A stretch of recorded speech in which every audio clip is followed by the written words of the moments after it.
Welcome to this week's edition of Breaking Science News. I'm Michaela Ultra, and tonight we're going to be talking about the newest treatment for a very old problem, leprosy. With us is Dr. Wendell Hassler, one of the leading scientists on the development of Leprevent, an RNA vaccine. Good evening, Dr. Hassler, and thank you for joining us. Good evening, it's great to be here. Dr. Hassler, can you start off by telling us what exactly this vaccine does to aid in the prevention of leprosy? Certainly, Michaela. To begin with, this is not a vaccine, and it is not intended to prevent leprosy.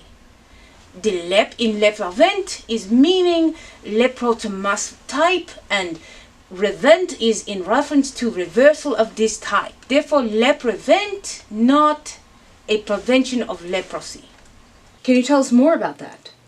A vaccine would insinuate that this is to be given prophylactically for the purpose of causing immunity against Mycobacterium leprae infection. This immunity would decrease transmissibility, thereby lessening or even eradicating the disease from the population in question. However, Leprevent acts to modulate the immune response in an already occurring infection. So this vaccine isn't really a vaccine at all. What is it then?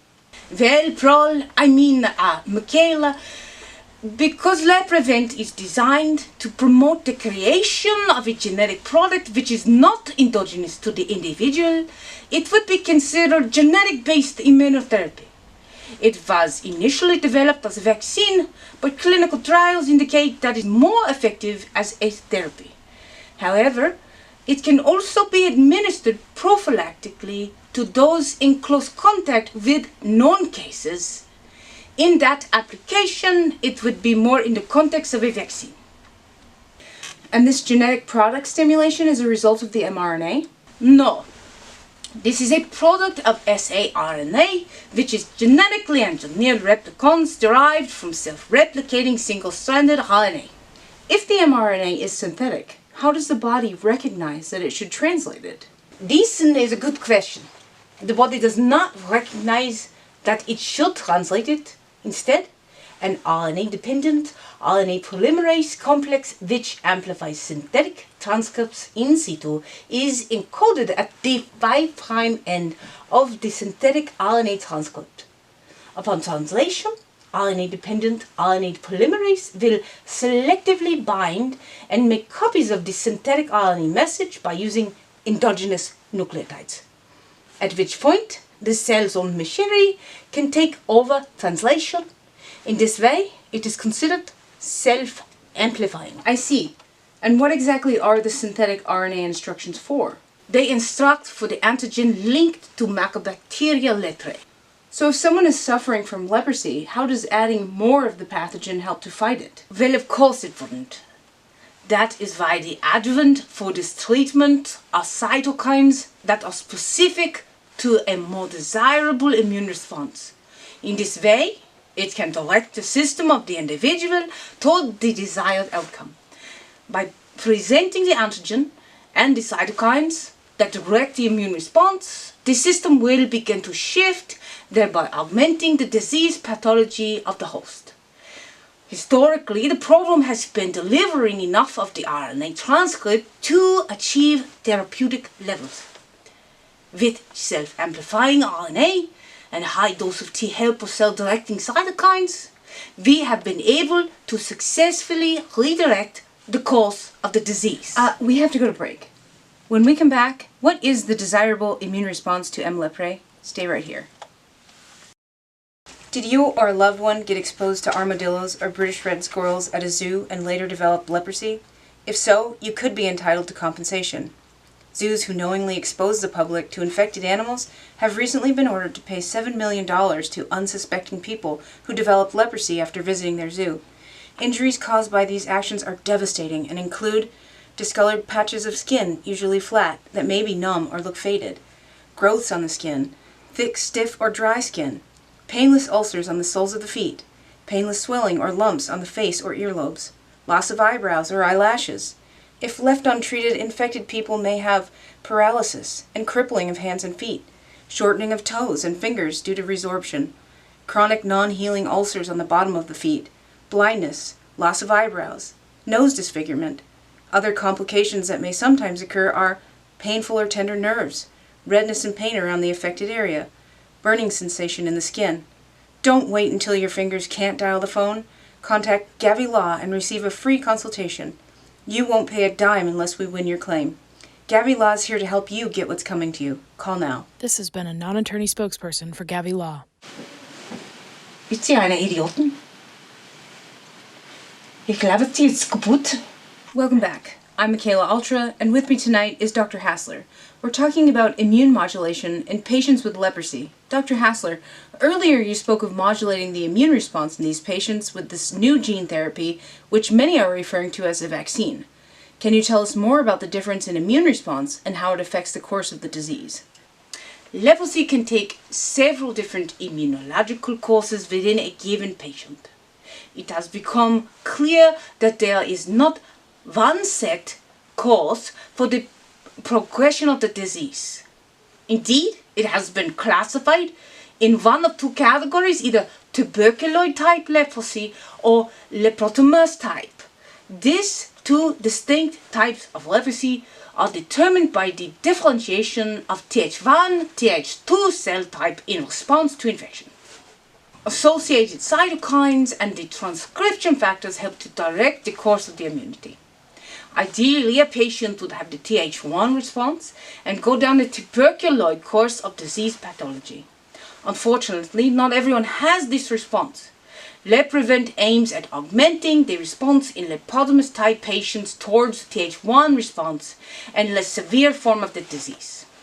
Thus, by stimulating the patient's reactivity towards the antigen and providing them with the appropriate cytokine corresponding to the Th1 response, we can retrain and redirect the system. So the patient just comes in and gets a shot and that's it. Unfortunately, Leprevent is not one and done treatment, although it would be preferable and possibly in the future we will get to that point. For now, however, successive treatments of Leprevent are necessary to provide the appropriate level of Th1 response within the patient. Some people need additional therapy, including the use of patients' own T cells from PBMC, which have been trained in vitro toward Th2 response. The therapy can be done at the same time as treatment with Leprevent. And are there any side effects associated with Leprevent? Clinical trials have shown a low incidence of side effects. However, because long-term effects have not been studied, it is unclear as to whether they could occur. Potential side effects of genetic-based immunotherapy for augmentation of leprosy? We'll talk more with Dr. Hassler right after this. Stay right here. Living with leprosy can be hard. The symptoms make it hard to go into public places. People could see my lesions. I worried about the stigma associated with my disease. Unclean. But not anymore. 9 out of 10 patients who receive Leprevent injections experience immune system modulation, shifting from Th2 type to Th1. Levels of cytokines associated with Th1 response measured in treated patients were higher than those measured in untreated patients, and symptoms of leprosy showed 98% improvement in most people. Leprevent is not meant to prevent infection, and it cannot cure leprosy. It is possible that those treated with Leprevent may develop severe immune reaction. Do not take Leprevent if you're allergic to any of the ingredients. Serious side effects could occur. No more hiding in the house. I'm going out tonight because my leprotomous leprosy switched to tuberculoid. Take back your life and show mycobacteria who's boss with Leprevent. Ask your doctor about Leprevent today.